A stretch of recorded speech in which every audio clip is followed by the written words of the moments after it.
안녕하세요. 미래를 설계하라 경제 잡학사전 고혜림입니다. 벌써 4월도 일주일이 채 남지 않았습니다. 오늘도 두 분의 아나운서와 함께 경제 이야기 즐겁게 나눠보도록 하겠습니다. 오늘은 정소희, 김현 아나운서와 함께합니다. 어서 오세요. 안녕하세요. 네, 그러면 미증 시부터 분위기 살펴보고 넘어가도록 하겠습니다. 이 미국의 뉴욕 증시 같은 경우에는요, 이 연준의 우려의 완화에 이틀째 상승하면서 마감을 했는데요. 이 무역 전쟁과 관련해서도 조금은 우려가 사그러든 모습이 나타난 것 같습니다. 자세한 분위기 살펴보려고 하는데요. 자, 소희 아나운서 전해주시죠. 네, 오늘 뉴욕 증시 3대 지수 이틀 연속으로 상승했습니다. 오늘은 애플과 테슬라, 엔비디아 같은 주요 대형 기술주들의 강세가 이어지면서 좋은 흐름을 이어갔는데요. 먼저 다우존스 1.07% 오른 39,606.57포인트로 종가 형성했고요. 나스닥은 2.5% 조금 더 큰 폭으로 상승하면서 16,708.05선에서 마쳤습니다. S&P 500도 마찬가지로 1.67% 오르면서 5,375선에서 종료하는 모습이었습니다. 오늘 개별 종목에 대한 부정적인 뉴스가 많이 나왔는데도 불구하고 미국과 중국 간의 무역 갈등 완화, 그리고 트럼프 대통령의 파월 의장에 대한 유화적인 발언이 주가를 끌어올린 것으로 보입니다. 더 자세한 내용 글로벌 이슈 함께 보시면서 이야기해 보도록 하겠습니다. 먼저 23일 S&P 글로벌이 발표한 PMI 예비치가 51.2로 전달 확정치인 53.5보다 낮아지면서 업황이 둔화했음을 보여줬는데요. 이번 수치는 16개월 만에 최저 수준입니다. 특히 4월 서비스 PMI 지수는 51.4로 전달 확정치를 밑돌았습니다. 시장 예측치인 52.8에도 못 미치는 수준이고요. 반면에 제조업 PMI 예비치는 50.7을 기록했고 시장 예상치인 49를 웃도는 모습이었습니다. 이어서 보시면요. 오늘 새벽 가장 중요한 소식이었죠. 트럼프 대통령이 대중관세를 종전 145%에서 대폭 낮춘 50%까지 인하하는 방안을 검토 중이다라는 소식을 전했는데요. 아직 트럼프 대통령이 최종 결정을 내린 상황은 아니지만 여러 가지 옵션을 검토하고 있다고 합니다. 대중관세를 품목에 따라 차등 부과하는 방안도 고려하고 있는 것으로 알려졌습니다. 다음 소식 함께 보겠습니다. 트럼프 대통령은 관세 전쟁을 벌이고 있는 중국과 공정한 합의를 만들 것이라고 얘기했는데요. 다만 미국은 일방적인 양보는 없다라는 입장은 분명하게 했습니다. 백악관 대변인은 중국에 대한 일방적 관세 인하는 없을 것이라고 선을 그었고요. 또한 스콧 베센트 재무장관도 미중 양측 모두의 지속 가능한 방식은 아니다라면서 상호 인하 방식이 필요하다는 입장을 내놓기도 했습니다. 함께 다음 이 소식 보겠습니다. 비트코인이 한 달 반 만에 9만 달러 선을 돌파했습니다. 미국 주식시장이 트럼프 대통령의 관세 전쟁과 금리 인하 압박으로 불확실성이 커지다 보니까 이 비트코인이 되려 상승을 하고 있는 건데요. 이런 모습이 나타나자 비트코인이 미국 기술주와 동조화되던 기존 흐름에서 벗어나서 금과 같은 안전자산으로 부상하고 있다는 분석도 나오고 있는 상황입니다. 그럼 이어서 히트맵 보시면서 더 자세하게 종목별 흐름 살펴보도록 하겠습니다. 오늘 히트맵 보시면 전체적으로 초록불이 들어와 있는 것 확인하실 수 있겠는데요. 오늘은 기술주 중심으로 상승세가 들어왔습니다. 우선 M7 기업 위주로 보시면 엔비디아 3.86% 올랐고요. 반도체 단위 전체적으로 상승세를 보였습니다. 브로드컴과 AMD는 4% 넘게 올랐고 인텔도 5% 넘게 올랐습니다. 또 이어서 보시면 구글 같은 경우에는 2.48% 상승했고요. 애플은 2.43%, 메타는 4% 올랐는데 이 두 기업 모두 다 유럽연합에서 디지털 시장법 위반으로 과징금을 부과받았다는 소식을 전했는데도 상승 흐름을 보여줬습니다. 마이크로소프트도 2%대, 애플도 2%대, 아마존은 4%대, 테슬라는 무려 5.37%나 상승하는 좋은 흐름 이어갔습니다. 그럼 더 자세한 내용 종목별 이슈 함께 보면서 이야기해 보도록 하겠습니다. 먼저 오늘 테슬라 5% 넘게 올랐는데 사실 부정적인 이슈가 있었습니다. 이 테슬라 어제 장 마감한 이후에 실적을 발표했었는데 테슬라는 올해 1분기 매출이 193억 달러로 순이익은 4억 달러로 시장 예상치를 크게 밑도는 수준을 밝혔습니다. 매출은 전년 대비 9%, 순이익은 무려 71% 급감했는데요. 이는 차량 인도량 감소와 신차 생산 비용, 또 판매 가격 인하가 주요 원인으로 분석되고 있는 상황입니다. 이어서 보시면 뉴럴링크 관련한 소식인데요. 일론 머스크가 이끄는 이 뇌신경과학 스타트업인 뉴럴링크가 약 85억 달러, 우리 돈으로 약 12조 원의 기업 가치를 인정받을 것으로 예상되고 있습니다. 블룸버그는 뉴럴링크가 이 평가를 바탕으로 약 5억 달러 정도의 자금 유치를 위해서 투자자들과 협의를 시작했다는 소식을 함께 전하기도 했습니다. 다음 소식 함께 보시면요. 일라이 릴리가 자사의 체중 감량 치료제인 젯바운드와 당뇨병 치료제인 마운자로의 복제 버전을 판매하고 있는 4개의 원격 진료 회사를 상대로 소송을 제기했다라는 보도가 나왔습니다. 일라이 릴리는 이들 회사가 승인되지 않은 약물에 대해서 소비자에게 잘못된 정보를 제공하고 있고 이로 인해서 자사 약품의 신뢰도와 판매에 피해를 주고 있다 이렇게 주장을 했고요. 또한 이 회사들이 FDA 규제를 피하기 위해서 일라이 릴리 의약품과 유사하지만 다른 제형을 판매하면서 이를 맞춤형 치료로 포장하고 있다라고 지적하기도 했습니다. 마지막으로 전할 소식 인텔인데요. 블룸버그에 따르면 인텔이 이번 주 안에 전체 인력의 20% 이상을 감원할 계획이라고 보도했습니다. 이번 감원은 경영 구조를 간소화하고 엔지니어 중심의 기업 문화를 다시 세우기 위한 조치라고 밝혔고요.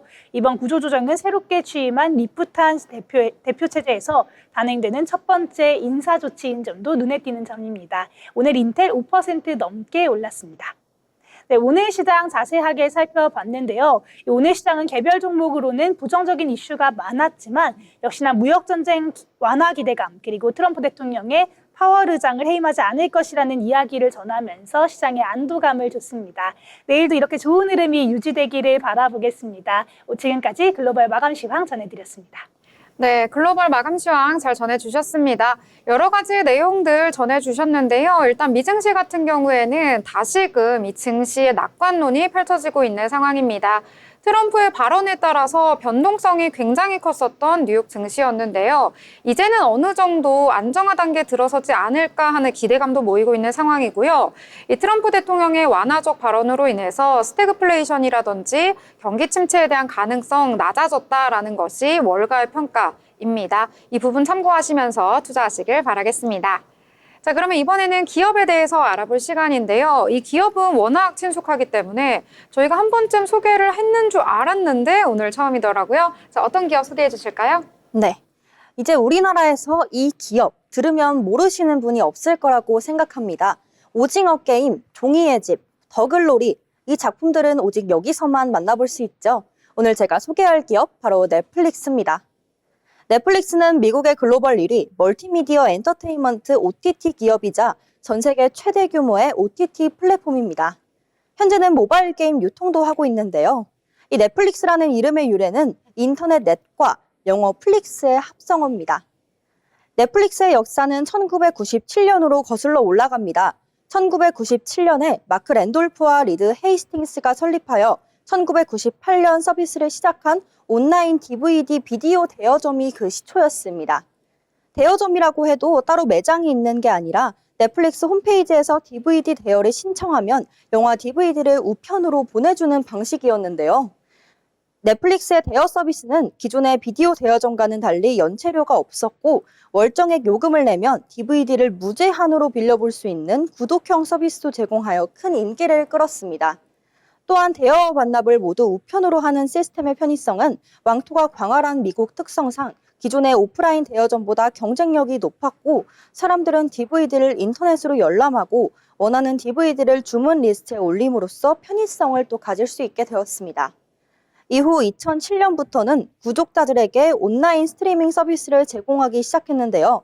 스트리밍 서비스는 가파르게 성장하여 출시 2년 만인 2009년에 연간 스트리밍 영화 수가 연간 DVD 대여 건수를 넘어설 정도의 인기를 끌었으며 넷플릭스의 새로운 주력 사업으로 자리매김하였습니다. 넷플릭스는 단연 모두가 힘들었던 코로나 바이러스 시대의 최대 수혜주로도 꼽을 수 있는데요.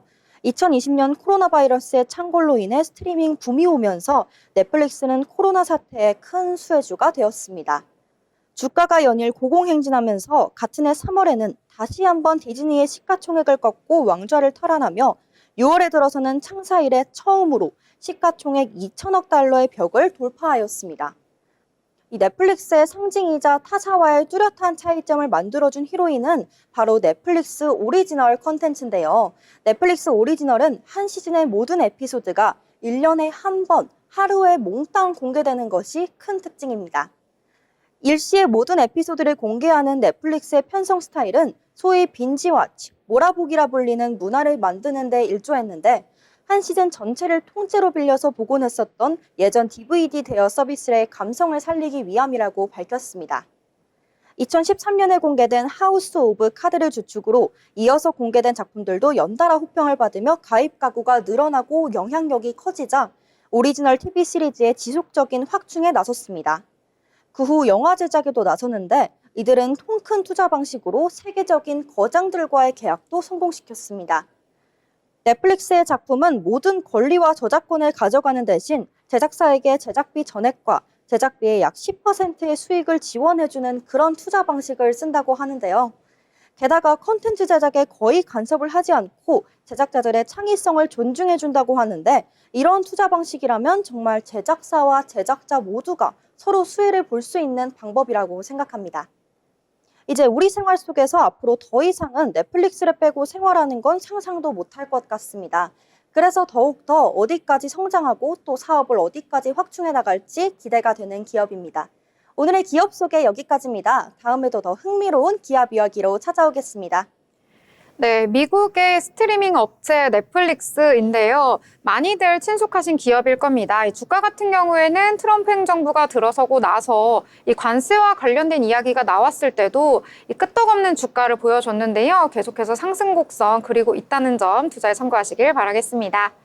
자, 그러면 이번에는 신문에서 저희 경제면 살펴볼 시간인데요. 자, 소희 아나운서 어떤 내용 가져오셨을까요? 네, 오늘 제가 첫 번째로 가져온 소식은 대중관세 낮아질 것, 파월 해고 생각 안 해라는 제목의 기사입니다. 이 트럼프 미국 대통령이 중국산 수입품에 대한 관세가 너무 높다며 일부 인하 가능성을 시사했습니다. 다만 완전한 철회는 없을 거라고 선을 그었는데요. 22일 트럼프 대통령은 중국과의 협상이 잘 진행 중이며 현재 145% 수준인 관세율은 상당히 낮아질 것이라고 밝혔습니다. 그러면서도 제로가 되진 않을 것이라면서 여전히 일정 수준의 관세는 유지하겠다는 입장까지 내놨습니다. 또 전날까지 비판했던 제롬 파월 연준 의장에 대해서 해고할 생각이 없다며 톤을 낮췄는데 다만 금리 인하에 대해서는 더 적극적으로 나서주길 바란다고 말해 통화 정책에 대한 압박은 이어지고 있는 상황입니다. 이처럼 트럼프 대통령의 유화적인 발언은 24일 예정된 한미 2+2 통상협의에도 긍정적인 영향을 줄 것으로 보여집니다. 최상목 경제부총리와 안덕근 산업부 장관 등으로 구성된 범정부 대표단은 자동차 부분에 대한 관세 문제 해결을 위해 방미길에 올랐고요. 앞으로 협상 결과를 주목해 봐야겠습니다. 다음 소식 함께 보겠습니다. EU 갑질방지법 첫 제재, 애플 메타의 1조 과징금. 유럽연합이 이른바 빅테크 갑질방지법 위반 혐의로 미국의 애플과 메타에 총 1조 원 규모의 과징금을 부과했습니다. 디지털 시장법, 즉 DMA 이후 첫 제재 사례인데요. EU 집행위원회는 23일 애플이 앱스토어에서 외부 결제를 유도하지 못하게 막은 점, 또한 메타는 광고 수집 동의를 사실상 강제한 점을 각각 문제로 삼았고요. 이에 따라 애플은 5억 유로, 메타에는 2억 유로의 과징금을 부과하기로 결정했습니다. 두 회사가 60일 내에 시정하지 않으면 추가로 이행 강제금도 부과될 수 있다고 경고하고 있는 상황입니다.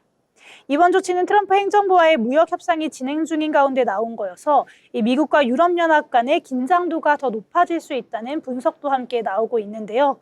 애플과 메타 모두 불복 의사를 밝혔고 유럽연합은 다음 타깃으로 구글의 광고 기술 사업도 조사 중인 것으로 알려졌습니다. 유럽연합과 미국 간의 빅테크 규제 갈등은 앞으로도 더 주목을 해봐야겠습니다.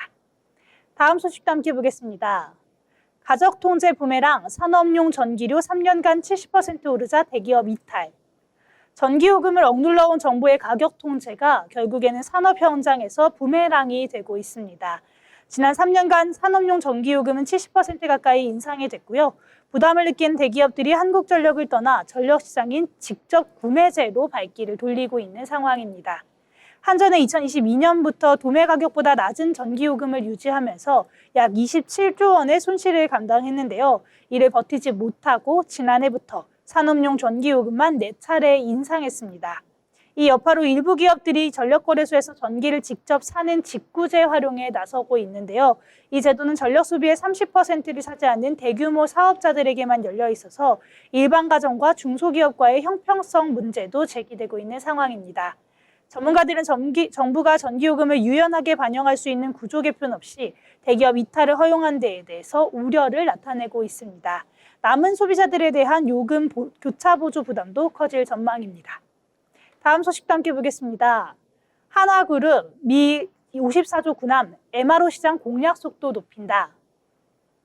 하나그룹이 미국 필리조선소에 대한 보안 인증, 즉 FCL 신청에 나섰습니다. 이는 미 해군 군함 건조와 정비 사업을 위한 필수 조건인데요. 기존엔 상선 중심의 운영 계획이었지만 트럼프 대통령의 방위 산업 확대 기조에 맞춰 군함 시장 진입을 서두르는 모습입니다. 필리조선소는 지금까지 상선 위주였지만 이번 인증 획득을 통해 미국 연안 운송용 선박뿐만 아니라 특수선 분야까지 사업을 확대하려고 노력하고 있고요. 여기에 더해서 한화는 미국 조선업체 오스탈 지분도 19.9%까지 늘릴 계획입니다. 오스탈은 이미 미 해군 군함을 건조하는 주요 기업으로 FCL 인증 조선소를 보유하고 있습니다. 미 해군 함정 건조 및 유지 보수 시장은 연간 54조 원 규모로 앞으로 30년간 총 364척의 함척을 건조할 예정입니다.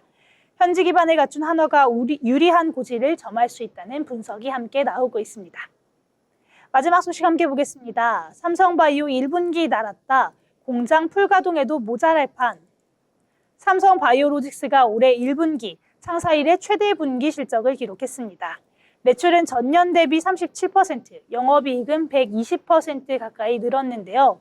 글로벌 수주가 급증하면서 인천 송도에 있는 공장 1에서 4동 모두가 풀가동이 되고 있는 상황입니다. 지난 1월엔 유럽 제약사와 2조 원이 넘는 역대 최대 규모의 계약도 체결을 한 바가 있고요. 글로벌 대형 제약사 상위 20곳 중에 무려 17곳이 삼성바이오의 고객이라고 합니다. 또한 생산 능력 역시 세계 1위를 유지하고 있고요. 이달 5공장을 완공하면서 총 78만 리터가 넘는 생산 규모를 확보했고 또한 2032년까지 3개 공장을 추가로 지어서 초격차를 이어간다는 전략을 가지고 있습니다. 자회사인 삼성바이오 에피스도 1분기 매출이 43% 증가하면서 순항 중인 상황이고요. 전방위 확장을 이어가는 삼성바이오 올해 연매출 5조 원 돌파도 무난할 전망으로 보여지고 있습니다. 오늘 제가 준비한 뉴스 브리핑은 여기까지입니다. 네, 여러 가지 뉴스들 알기 쉽게 정리를 해주셨습니다. 특히 개별 기업에 대한 소식들이 많이 담겨 있었는데요. 이 하나그룹 같은 경우에는 최근 들어서 여러 계열사들이 좋은 주가 흐름 나타나고 있습니다. 여러 가지 이슈가 있었는데 이게 다 개별적인 호재로 작용을 하는 것 같은데요. 하나솔루션 같은 경우에는 오늘까지 8거래일 연속해서 상승 랠리 이어가고 있고요. 하나엔진은 1분기에만 1조 원 이상의 수주를 확보를 하면서 앞으로 모멘텀 충분하다라는 긍정적인 평가까지 나오고 있습니다. 하나그룹 최근 들어서 굉장히 분위기가 좋으니까요. 이 부분도 알아두시면 좋을 것 같습니다. 더불어 본 방송에서 제공하는 정보는 투자 판단을 위한 조언일 뿐 해당 종목의 가치, 상승과 하락에 대해서는 보장하지 않습니다.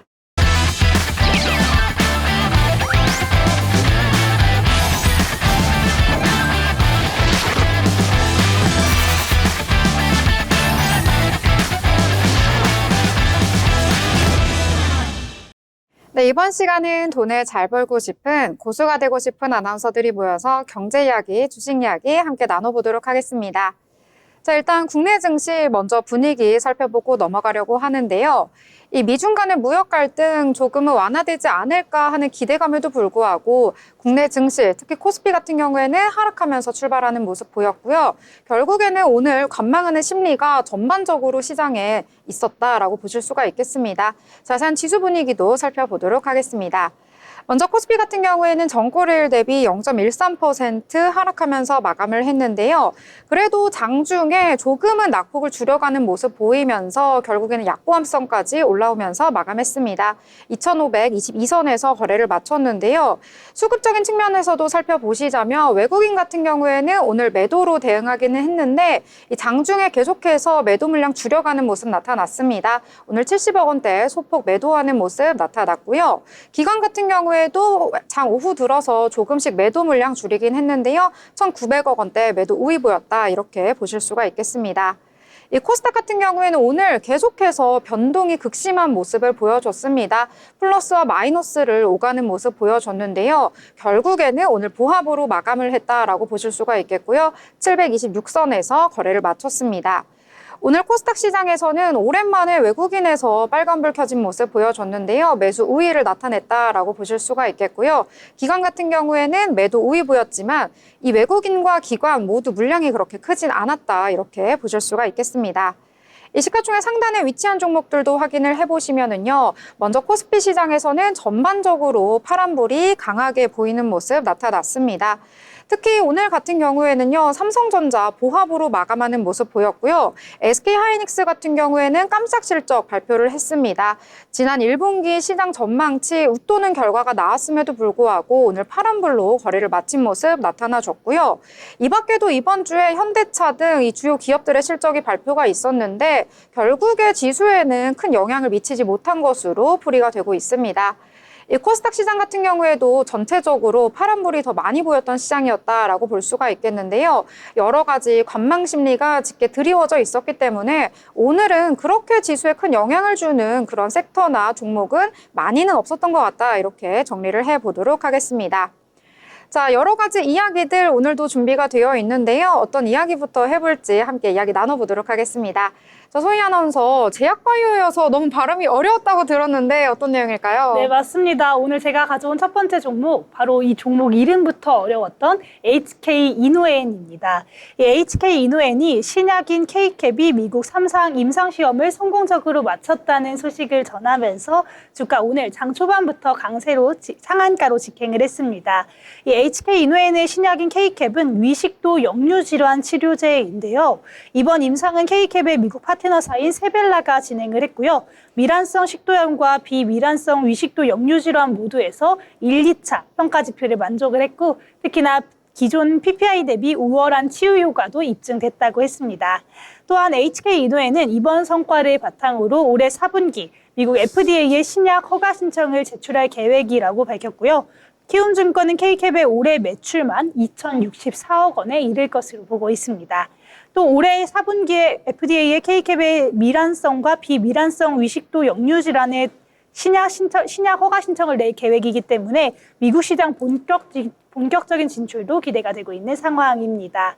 HK 이노엔 같은 경우에는 2014년 CJ제일제당에서 분할돼서 설립된 이후에 2020년에 한국콜마로 경영권이 넘어갔고요. 현재 한국콜마는 HK 이노엔의 지분을 약 43% 보유하고 있습니다.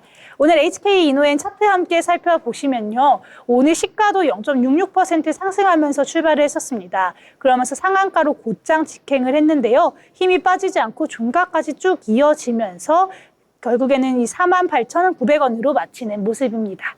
네, 임상이 통과됐다는 소식이 전해지면서요. 오늘 장 출발하자마자 급격하게 상승하는 모습 보여서 9시에 바로 VI 발동되기도 했었는데요. 9시 2분에 상한가에 진입한 이후에 계속해서 풀리지 않고 마감을 했다. 이렇게 정리를 해보도록 하겠습니다.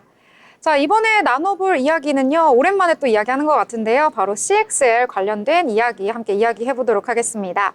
자, 일단 시장의 진입이 본격화될 것이다 라는 소식과 함께 CXL 시장 조금 더 확장성이 있을 것이다 라는 기대감 속에서 오늘 장에서 주목을 받은 것 같은데요. 이 언론에서 전해진 소식입니다. 이 삼성전자와 SK하이닉스가 이 미래의 먹거리로 떠오른 CXL 시장 이제 본격적으로 양산할 준비를 마쳤다라는 소식이 전해졌는데요. 이 CXL 같은 경우에는 제2의 HBM이다라고 불리기도 하는데 시장의 개화가 머지 않았다라는 분석이 계속해서 나오고 있습니다. 자, CXL 같은 경우에는요, 종종 저희가 방송에서도 언급을 해드리긴 했었는데 조금은 생소하신 분들도 있으실 것 같습니다. 이 CXL 같은 경우에는 컴퓨트 익스프레스 링크의 약자인데요. 이 CPU와 시스템 온칩, 그래픽 처리 장치, 저장 장치 등을 이 효율적으로 연결을 시켜주는 반도체 기술이다라고 보시면 될 것 같은데요. 이 범용 반도체에 CXL 기술을 활용을 하게 된다면 이 메모리 용량이 10배 이상 확장이 된다고 하고요. 전송 속도도 굉장히 빨라진다라고 전해지고 있습니다. 자, 그렇기 때문에 이 HBM과 함께 앞으로 다가올 AI 시대의 가장 중요한 핵심 기술이고 각광받는 반도체로 꼽히는 이유이기도 한데요. 자, 여기에서 삼성전자와 SK하이닉스, CXL과 관련해서 여러 가지 기술을 계속해서 만들어내고 있습니다. 자, 일단 삼성전자 같은 경우에는 지난해에 128GB 제품에 대한 고객 인증을 받았고요. 현재는 256GB D램 인증을 진행하고 있다라고 전해졌고요. SK하이닉스 같은 경우에는 이 CMM DDR5 96GB의 D램 고객 인증을 완료했다라는 소식이 전해지고 있습니다. 자, CXL 같은 경우에는 아직은 시장에 굉장히 초입이다라고 볼 수 있겠는데요. 성장성에는 여러 전문가들 모두 이견이 없다라고 보실 수가 있겠습니다. 자, 일단 글로벌 CXL 시장 규모 같은 경우에는 재작년에는 2023년 기준으로 약 203억 원 정도였는데요. 약 5년 후에는 23조 원으로 커질 것이다라는 전망이 나오고 있습니다. 업계 관계자 같은 경우에는요, HBM에 이어서 CXL 전쟁도 막이 올랐다라고 평가를 하면서 마이크론도 이 CXL 시장에 본격적으로 뛰어들었거든요. 그래서 메모리 빅3가 제2의 AI 반도체 시장을 놓고 누가 선점을 먼저 할 것인지 여러 가지 노력을 기울이고 있다라는 평가를 내놓기도 했습니다. 자, 일단 오늘 장에서는요, 퀄리터스 반도체 상승분 일부 반납하면서 1%대 상승 마감했고요. 오킨스 전자는 4%대, 네오셈은 3%대, 파두는 2%대 소폭 상승하면서 장 초반에 비해서는 후반 들어서 약간 힘이 빠지면서 전체적으로 상승 마감을 했다. 이렇게 정리를 해보도록 하겠습니다. 자, 이제 또 다른 내용 함께 이야기해 보려고 하는데요. 자, 이번에는 또 대기업 관련 소식이라고요? 네, 맞습니다. 지금 가져온 종목 신세계 관련 종목인데요. 신세계 그룹에 굉장히 호재가 들려왔습니다. 트럼프 대통령의 장남이죠. 이 트럼프 주니어가 정용진 신세계 그룹 회장의 초청으로 다음 주에 한국을 방문할 예정이라는 소식이 전해지면서 신세계 그룹 전체적으로 주가가 강세를 보였는데요. 이 트럼프 주니어 같은 경우에는 방한 기간 동안 10대 그룹 총수를 비롯해서 주요 재계 인사들과 만나 국내 기업들의 대미 투자 의향과 한미 경제 협력 방안 등을 논의할 예정이라고 밝혔습니다. 이번 방문은 정 회장이 이달 초에 직접적으로 제안을 해서 성사된 것으로 알려졌고요. 트럼프 주니어와 정 회장은 개인적으로도 친분이 깊은 사이라고 합니다. 시장에서는 이번 방안이 트럼프 행정부와의 교류 확대, 또한 신규 사업 기회 창출 등으로 이어질 것으로 보고 있고요. 이러한 기대감이 반영되면서 오늘 신세계 그룹 주가가 전체적으로 상승을 했습니다. 그중에서도 이 신세계 INC 함께 봤는데요. 신세계 INC 같은 경우에는 오늘 장에서 굉장히 22% 넘는 상승률을 보여줬습니다. 애프터마켓에서도 계속해서 좋은 흐름 보여지면서 오늘 장에서 강세를 보인 점 함께 체크해 보시면 좋겠습니다. 네, 오늘 장에서는 신세계 그룹주가 전체적으로 강세를 보이긴 했었는데요. 특히 이 중에서도 신세계 INC 같은 경우에 오늘 22%대 급등을 하면서 마감을 했다라고 보실 수가 있겠고요. 차트에서도 확인하실 수 있듯이 오늘 윗꼬리, 아랫꼬리 다 달렸기 때문에 오늘 변동성이 좀 있었던 것 같습니다. 이 부분까지 참고하시면 좋을 것 같습니다. 자, 이번에 또 다른 내용들 함께 이야기해 보려고 하는데요. 오늘은 광고주 전체적인 건 아니고요. 일부 관련된 종목들이 상승을 해서 이야기를 나눠보려고 합니다. 자, 혹시 두 분의 아나운서분들은 그 스레드 혹시 하고 계시나요? 저는 안 하고 있습니다. 안 하고 계시고요. 저는 직접 제가 해본 적은 없는데 네. 앱을 깔아서 가끔 보기는 하는 것 같아요. 그게 도파민 강한 네. 글들이 굉장히 많다고 하더라고요. 이 인스타를 보다가 넘어갈 수 없는 그런 내용들이 딱 앞에 뜨더라고요. 네. 그러면 궁금해서 한번 깔아는 봤습니다. 저도 예전에 이제 설치는 했었다가 하지는 않고 어쩌다가 정말 가끔 한번 접속을 해보는데요. 저의 알고리즘을 어떻게 알았는지 막 알고리즘 관련해서 그 글만 계속해서 띄워주더라고요. 그래서 멈추지 않는 재미가 있다라는 생각이 드는데 오늘 스레드와 관련해서 좀 이야기가 나와서 함께 이야기 나눠보려고 합니다. 자, 일단 스레드 같은 경우에는요, 많이 이용해보신 분들은 아시겠지만 아직 스레드 앱 자체에서 광고가 띄워지지 않는다는 점이 특징인데요. 이제는 여러분 스레드 보실 때도 광고가 등장을 할 수 있을 것 같습니다. 자, 메타가요, 전 세계 모든 기업에 스레드 광고를 개방한다라고 밝힌 소식이 전해진 건데요. 일단 메타에서는 스레드를 출시를 했었는데 이 스레드 출시는 2023년 7월에 일론 머스크 이 테슬라 CEO의 X를 겨냥해서 만든 앱이다라고 보실 수가 있겠습니다. 주로 글을 올리기 때문에요. 텍스트 작성을 좋아하시는 분들이 많이 이용을 하는 앱이다라고 보시면 되겠는데요. 이번에 광고 개방을 위해서 여러 가지 준비를 했었던 것으로 전해졌습니다. 일단 1월부터 일부 미국과 일본 기업을 대상으로요. 초기 광고 테스트를 진행해 온 바 있다라고 전해졌고요. 또 메타 같은 경우에는 광고는 일부 시장에서 제공이 될 것이다라고 했고요. 지속적인 테스트와 학습을 통해서 추가적으로 시장을 계속해서 확대해 나가겠다라고 밝혔습니다. 자, 일단 마크 저커버그 메타 CEO는요, 이 스레드에 대해서 굉장히 앞으로의 확장성이 큰 앱이다라고 평가를 했는데요. 매일 100만 명 이상의 신규 가입자를 확보하고 있는 중이다라고 언급을 하면서 월간 활성 이용자 수는 3억 2천만 명을 넘는다라고 언급을 했습니다. 자, 그렇기 때문에 지금 현재 이용하는 사람도 굉장히 많지만 앞으로 더욱더 성장할 수 있다라고 평가를 한 건데요. 이 스레드가 앞으로 몇 년 안에 선도적인 토론 플랫폼으로 계속해서 성장을 할 것이다라고 언급을 했고요. 이용자 수는 10억 명을 넘을 것이다라는 전망을 내놓기도 했습니다. 자, 이에 따라서 그동안 광고 관련된 기업들이 새로운 광고를 게시할 곳이 어디일까라고 찾았었는데 그것이 바로 스레드가 되지 않을까 하는 기대감 속에서 관련된 종목 일부가 상승을 했다라고 보실 수가 있겠습니다. 와이즈버즈 같은 경우에는 오늘 소폭 상승을 해서 6%대 강세로 마감했고요. BK홀딩스는 2%대, 플레이디는 오늘 강세 보였었다가 상승분 일부 반납하면서 1%대 소폭 상승하면서 마감을 했다. 이렇게 정리를 해보도록 하겠습니다. 자, 이제 또 다른 내용들 함께 이야기 나누려고 하는데요. 이번에는 어떤 내용 준비하셨을까요? 네, 이번엔 우리가 상승했던 종목도 있지만 하락한 종목도 오늘 있었는데요. 바로 LG이노텍입니다. 이 LG이노텍 같은 경우에는 1분기에는 사상 최대 실적을 달성했다라는 소식을 전했는데 반면 2분기부터는 실적 둔화 우려가 커지면서 오늘 주가 하락세를 보였습니다. LG이노텍 주가는 장 초반부터 약세를 보였었는데요. 1분기 실적은 전년 동기 대비 15% 증가한 4조 9,828억 원으로 역대 최대 매출을 기록을 했지만 증권가에서는 2분기부터 분위기가 반전돼서 악화될 것으로 보고 있습니다. SK증권은 LG이노텍의 2분기 실적에 대해 계절적 비수기 진입과 더불어 북미 스마트폰 고객사의 무역 분쟁 대응 차원에서 늘어난 부품 주문이 오히려 재고 부담으로 이어질 수 있다고 분석하고 있고요. 이에 따라서 2분기 영업이익은 전년 동기 대비 66%나 줄어든 509억 원에 그칠 것으로 내다보고 있습니다. 또한 목표 주가도 24만 원에서 19만 원으로 하향 조정했는데요.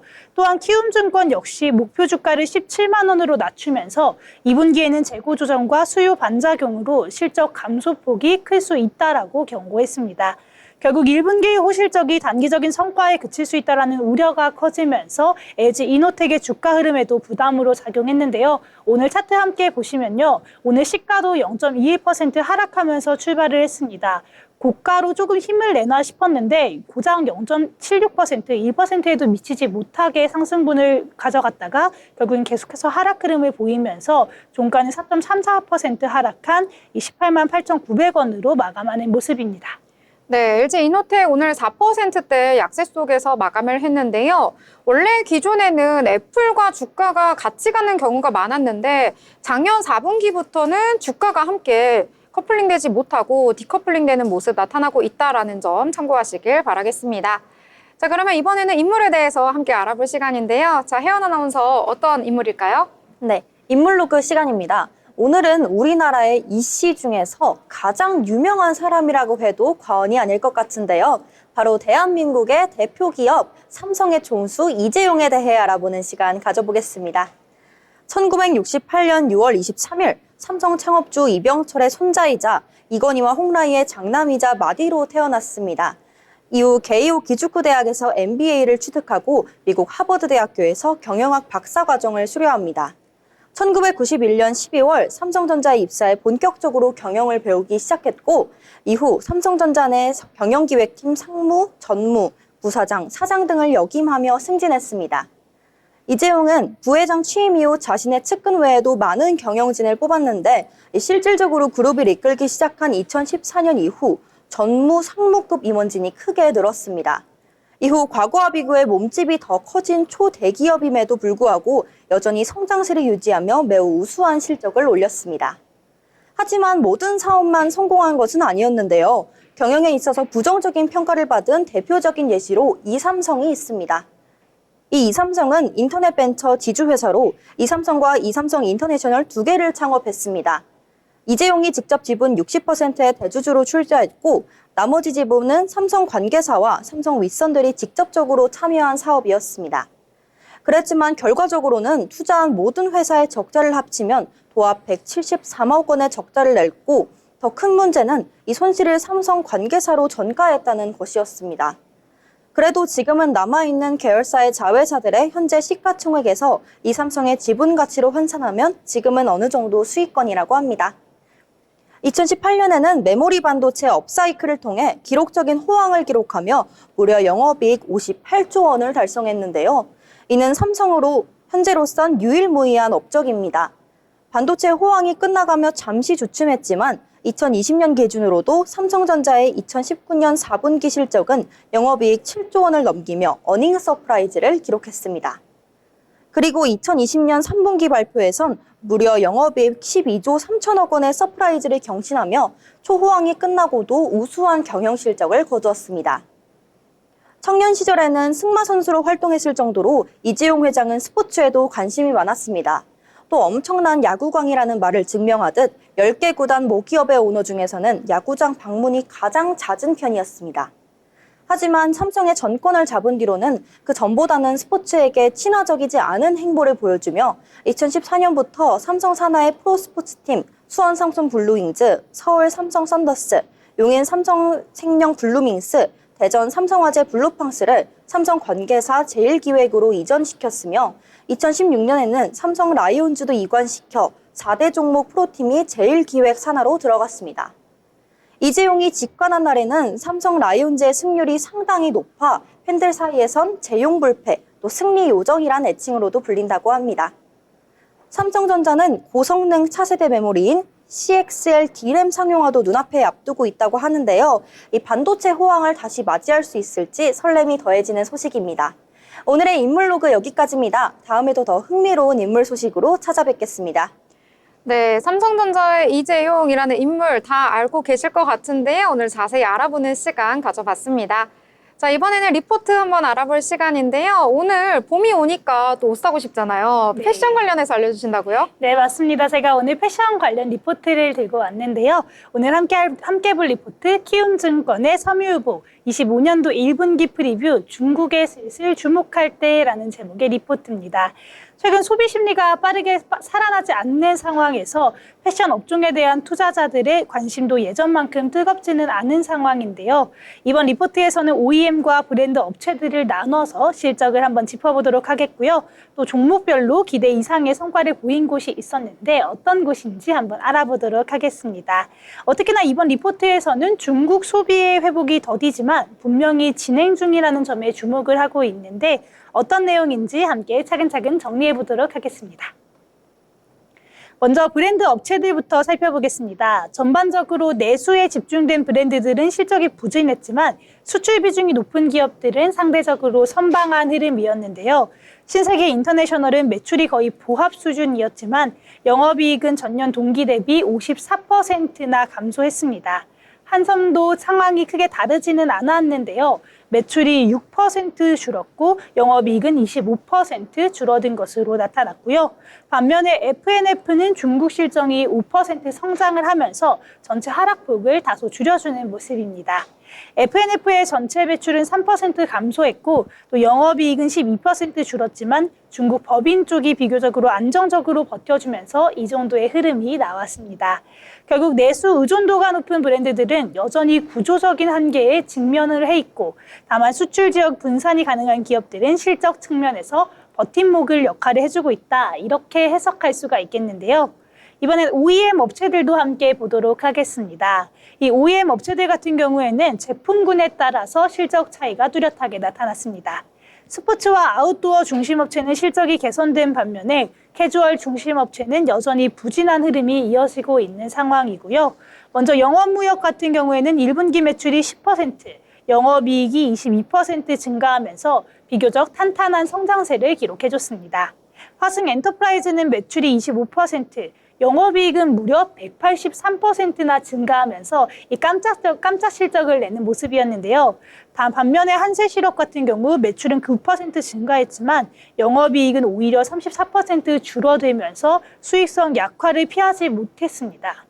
OEM 업체들도 회복 흐름이 아예 없는 건 아니지만 전반적으로 봤을 때 품목별 수요 온도차가 큰 상황이고요. 특히나 캐주얼 같은 경우에는 회복 탄력이 낮은 만큼 하반기까지 실적 가시성을 지켜볼 필요가 있겠습니다. 다음 내용 함께 보시면요. 이번 리포트에서는 전체 업황이 여전히 박스권에 머물러 있지만 이 종목별로는 실적 바닥이 확인된 곳이 있다는 점도 함께 짚고 있습니다. 브랜드 업체 중에서는 이미 실적이 반영된 F&F가 가장 눈에 띄는 모습이고요. OEM은 구조적인 회복을 위해서는 아직까지 시간이 더 필요하다. 이렇게 볼 수 있겠습니다. 중국 소비 회복은 과거처럼 급격한 반등은 없겠지만 점진적으로 봤을 때 회복세가 이어질 거라는 시각이 나왔고요. 정책 기대감까지 반영이 된다면 단기 반등도 충분히 가능한 구간이다. 이렇게 이야기할 수 있겠습니다. 다만 OEM 업체들 같은 경우에는 관세 이슈가 이 주가의 변동성으로 직결이 될 수 있기 때문에 실적뿐만 아니라 무역 환경에 대한 체크도 병행해야 될 것으로 보여지고 있고요. 지금은 종목을 좁혀서 대응하는 것이 유효하다는 전략입니다. 그럼 여기서 F&F의 실적을 조금 더 자세하게 들여다보도록 하겠습니다. 1분기 F&F의 중국 실적은 5% 증가하면서 전체 수익 방어에 크게 기여를 했고요. 전체 영업이익은 1,146억 원, 영업이익률은 23.4%로 업계 평균치를 크게 상회하는 모습입니다. 특히 올해 안으로 중국 내 디스커버리 매장을 100개까지 확대하는 게 목표고요. 또 하반기에는 성수기 마케팅과 집중 출점 전략이 본격화될 예정이라고 합니다. F&F 같은 경우에는 내수와 면세 부문에서는 다소 부진한 흐름이었는데요. 반면에 중국 시장에서 성장 기반이 잘 유지되고 있는 만큼 이 중국이 시장이 열리는 하반기 실적 기대감과 함께 높아지고 있는 상황입니다. 전체적으로 봤을 때 현재 섬유유복 업종은 본격적인 상승 사이클로 보기에는 아직 이르다 이렇게 이야기를 할 수가 있겠는데요. 다만 분명한 건 현재가 실적 바닥인 점이 확인이 됐고 종목별로 온도차가 뚜렷해지고 있다는 점입니다. 브랜드와 OEM 간의 흐름 차이를 인식을 하고 실적 반영된 종목 위주로 선별적으로 접근하는 것이 필요한 시점이겠고요. 그중에서도 F&F처럼 중국 소비 노출이 큰 종목들은 점진적인 회복 측면에서 주목해볼 만하겠다. 이렇게 이야기해볼 수가 있겠습니다. 오늘 이렇게 키움증권의 1분기 프리뷰, 중국에 슬슬 주목할 때라는 리포트를 기반으로 함께 알아봤는데요. 실적 흐름과 투자 전략까지 함께 분석을 해봤습니다. 다음에도 시장 흐름에 도움이 되는 리포트 들고 오도록 하겠습니다. 지금까지 투자 리포트였습니다. 네, 오늘 섬유 의류와 관련된 이야기 함께 나눠봤습니다. 그동안 시장에서 크게 부각을 받지 못했고 어느 정도 소외가 있는 섹터가 아닐까 싶은데요. 그래도 거래량이 좀 적긴 한데 이 중국 쪽으로의 소비를 기회로 삼으면 좋겠다 이런 내용을 담고 있는 것 같습니다. 이 중국의 소비 노출이 큰 종목들 점진적 회복 국면에서 계속 주목할 만하다 이런 내용을 담고 있는데요. 아무래도 한한령 해제와 함께 화장품 섹터도 주목을 받고 있고 이 섬유 의류 같은 경우에도 계속해서 주목을 받고 있는 섹터이더라고요. 새로운 투자처 찾고 계신 분들이라면 함께 살펴보시면 좋을 것 같습니다. 저희와 함께 하시면서 앞으로의 전략 계속해서 만들어 나가시면 좋을 것 같고요. 더불어 본 방송에서 제공하는 정보는 투자 판단을 위한 조언일 뿐 해당 종목의 가치, 상승과 하락에 대해서는 보장하지 않습니다.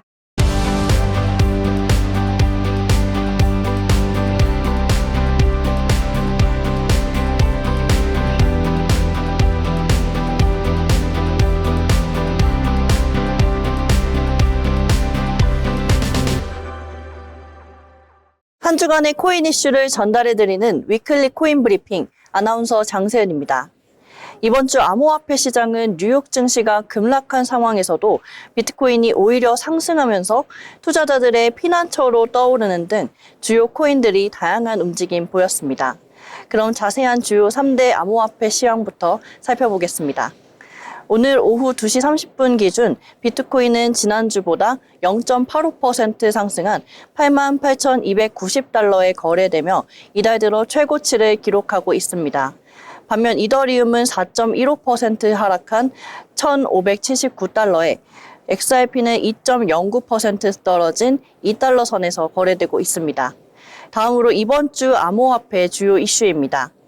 뉴욕 증시의 급락 속에서도 비트코인은 상승세를 보이며 현재 88,000달러대에 거래 중입니다. 트럼프 대통령이 제롬 파월 연준 의장의 해임을 압박하면서 뉴욕 증시의 주요 지수들이 2% 이상 급락한 가운데 비트코인이 오히려 자금의 안전처로 부상하면서 이번 달 들어 최고치를 경신했습니다. 두 번째 뉴스는 코인베이스의 XRP 선물 상품 출시 소식입니다. 이번 출시로 기관 투자자들의 XRP 시장 참여가 본격화될 것으로 기대되면서 특히 미국 규제 당국인 미국 상품거래위원회 CFTC의 명확한 규제 아래 출시되어 현물 ETF에 대한 기대감도 한층 높아지고 있습니다. 이러한 움직임은 XRP의 유동성 확대와 장기적 성장 가능성을 더욱 높일 것으로 보여집니다. 마지막 뉴스는 솔라나입니다. 솔라나가 최근 민코인 열풍의 덕을 보면서 시가총액 사기 5개 암호화폐 중 유일하게 주간 수익률 1위를 기록했습니다. 특히 솔라나 기반의 탈중앙화 거래소 거래량 증가와 함께 기술적 분석에서도 긍정적 신호가 나타나고 있는데요. 앞으로 추가적인 상승세가 기대되는 상황입니다. 계속해서 시장의 흐름 잘 살펴보시고 현명한 투자 판단하시길 바랍니다. 위클리 코인 브리핑 다음 주에 다시 찾아뵙겠습니다.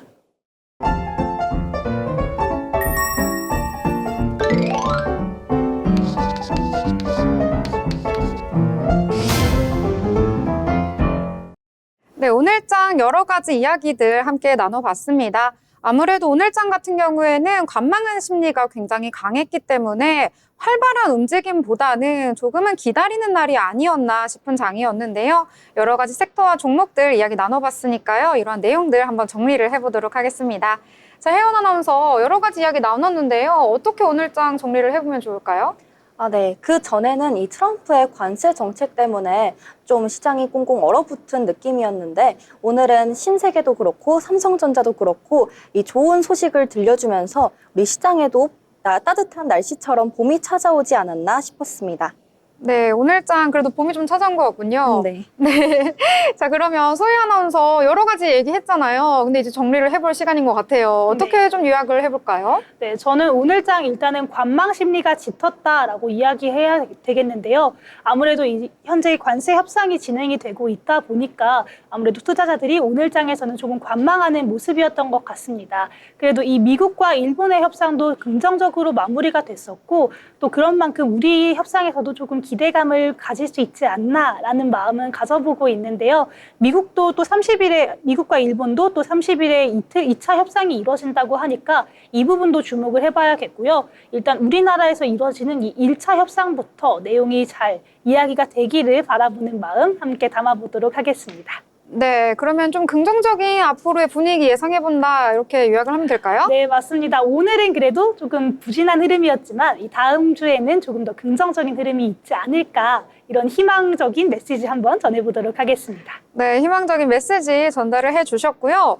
자, 일단은 실적 발표 이번 주에 계속해서 나오고 있습니다. 실적 발표는 예상보다 굉장히 잘 나와서 시장의 전망치보다는 잘 나오고 있다, 호실적 발표하고 있다라는 이야기는 나오고 있는데 이 주가에는 그다지 반영이 되지 않고 있는 것 같습니다. 특히 오늘 같은 경우에는 SK하이닉스 깜짝 실적 발표했는데도 하락하면서 마감을 했거든요.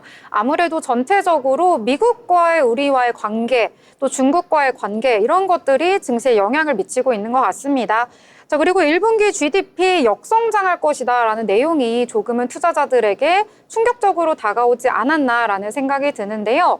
자, 앞으로 이런 개별적인 순환매 장세 끝을 내고요. 전체적으로 상승하는 장으로 들어설 수 있기를 바라면서 오늘장 관망하는 장이었다. 이렇게 정리를 해보도록 하겠습니다. 자, 목요일 방송은 여기서 마무리 짓도록 하겠습니다. 저희는 금요일 방송으로 더 알찬 내용 가지고 찾아뵙도록 하겠습니다. 시청해주신 여러분 고맙습니다.